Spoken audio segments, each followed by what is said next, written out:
취업은 해커스 대기업 해커스 공기업 해커스 시중을 크게 버렸어 가자. 여러분들이 이제 은행이라든가 증권사, 보험회사에서 공통적으로 많이 지원하는 부분들에 대해서 직무가 어떤 식으로 이제 수행이 되며, 그리고 앞으로의 비전과 커리어 패스, 그리고 어떤 자격증을 취득하면 조금 좋을지, 그리고 연차별로 꼭 필요한 자격증들도 있습니다. 그런 부분들에 대해서 살펴보겠습니다. 첫 번째는 개인 영업입니다. 자, 여러분들 개인 영업은요, 아침에 하루 일과가 회의로부터 시작을 하는 경우들이 굉장히 많습니다. 그래서 이 회의 때 무엇을 하냐? 영업 전략도 짜고요. 그 다음에 새로운 상품들이 나왔다면 이에 관련된 교육들도 실시를 하고, 그 다음에 하루를 어떻게 보낼지에 대한 부분도 서로 얘기들을 합니다.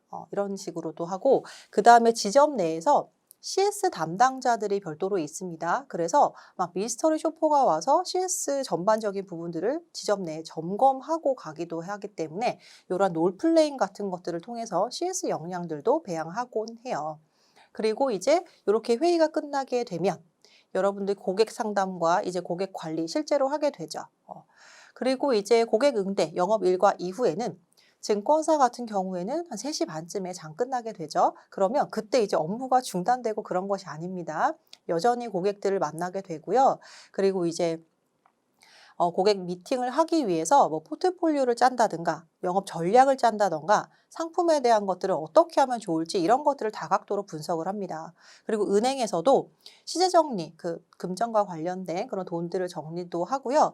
그 다음에 이제 서류라든가 징구 서류 같은 것들도 검토해보고 이런 식으로 이제 마무리를 진행을 하게 되죠. 그리고 이제 이 일과 이후가 되면 상품이라든가 업무 매뉴얼 같은 것들을 좀 숙지를 하게 됩니다.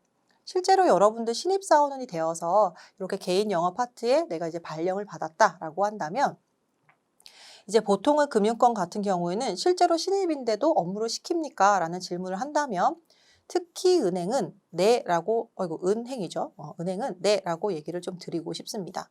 그래서 거의 대부분 지점에서 직전으로 여러분들이 업무를 수행을 하게 돼요. 그래서 직전 투입이라고 할게요. 즉시 투입. 그리고 증권사 같은 경우에는 증권사는 자, 즉시 투입을 하기는 합니다만 그래도 어려운 것부터 좀 어려운 고객부터 이렇게 막 관리하라라고 얘기하지는 않고요. 뭐 계좌 수라든가 이런 것들을 좀 적게 주기는 합니다. 그래서 혹은 조금 약간 관리가 용이하신 분들, 그래서 새롭게 이제 인사도 시키고 이런 식으로 좀 하는데요.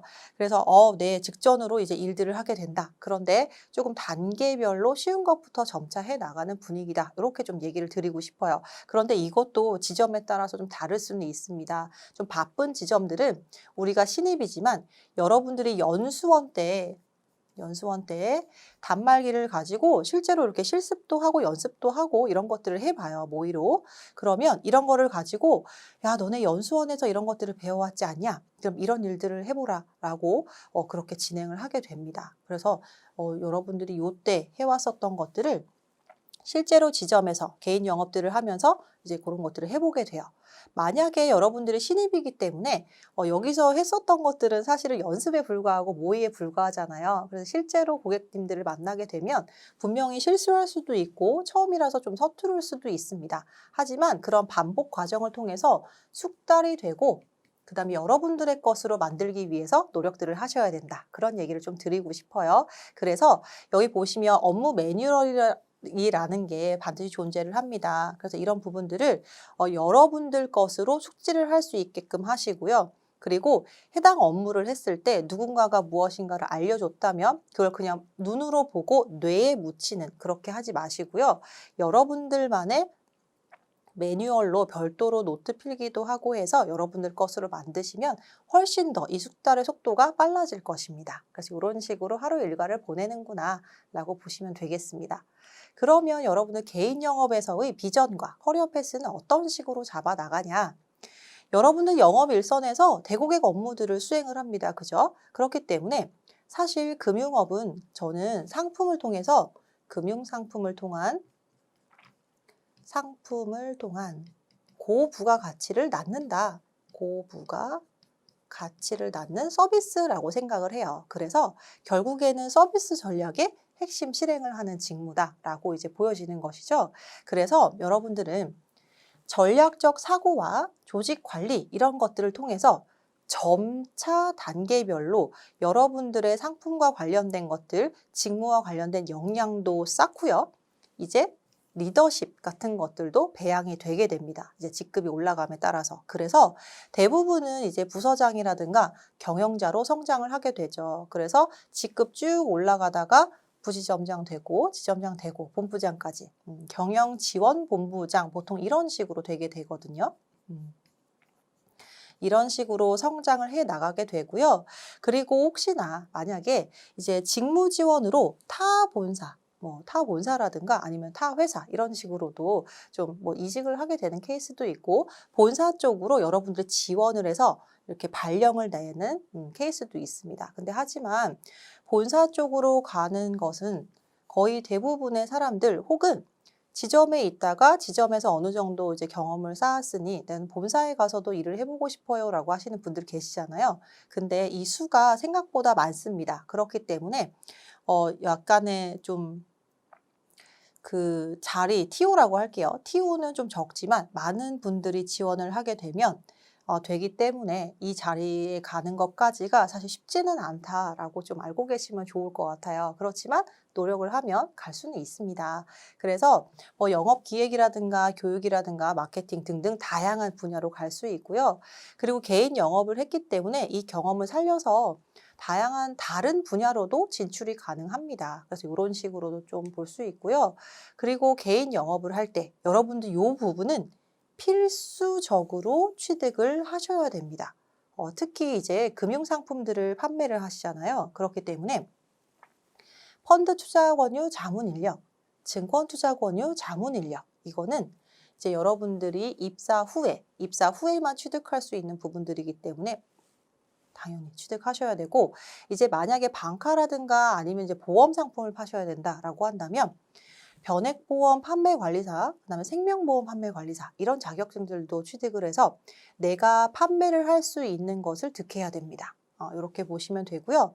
나머지 것들은 어떤 회사는 3년 차에 이 자격증을 따야 됩니다. 뭐 그 이후에는 승진을 할 때 이 자격증을 취득을 하면 가산점을 줍니다. 뭐 이런 회사들이 있어요. 이거는 회사마다 조금씩 다르고요.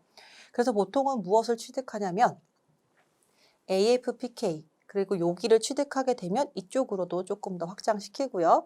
그리고 이제 투자자산운용사, 뭐 일임형 상품 같은 것들을 판매할 때는 이게 필요하죠. 그래서 WM이나 이제 뭐 PB라고도 하죠. 이런 분들은 투운사까지도 취득을 합니다. 그리고 나서 뭐 이제 기업 고객 쪽으로 맡으신 분들은 신용분석사라든가 아니면 이제 외전형 2종 이렇게도 취득을 하게 되고요. 내가 외환 업무에 대해서 약간의 스페셜리스트가 되고 싶어요. 조금 더 이해도를 넓히고 싶습니다. 라고 하시는 분들은 이제 1종, 2종 둘 다 취득을 하게 됩니다. 이런 식으로 해서 내가 도움이 되는 자격증들도 있고 그 다음에 필수로 취득을 해야 되는 자격증도 있다.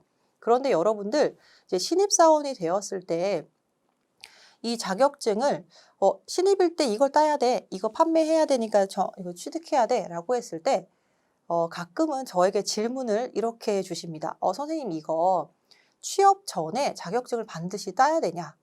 제가 알기로는 이제 나중에 취업 이후에 자격증을 취득하게 할 수 있는 회사 내부에서 제도 같은 것들이 있다고 들었다.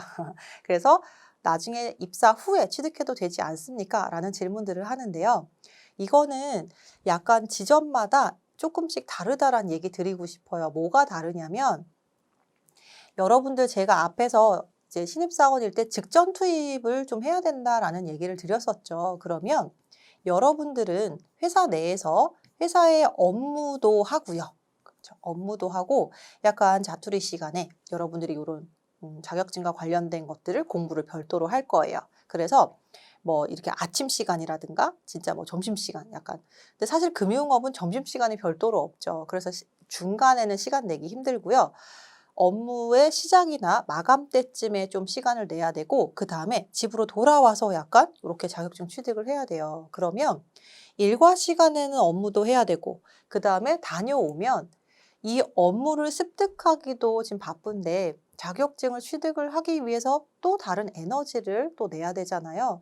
이게 사실은 조금 힘듭니다. 쉽지가 않아요. 그렇기 때문에 조금 '시간이 길게 걸린다. 이렇게 쉽다.'라고 하는 것들은 저는 사전적으로 좀 취득을 하는 것도 하나의 방법이다라고 생각을 하고요. 만약에 입사 이후에 저는 취득을 하고 싶습니다라고 한다면 여러분들의 회사에서 그 연차별로 무조건 이거는 취득을 해야 돼라는 것들이 있다면 그거는 그 연차별로 여러분들 불이익 받지 않도록 꼭 취득을 해야 된다. 요렇게 좀 정리를 드리고 싶어요.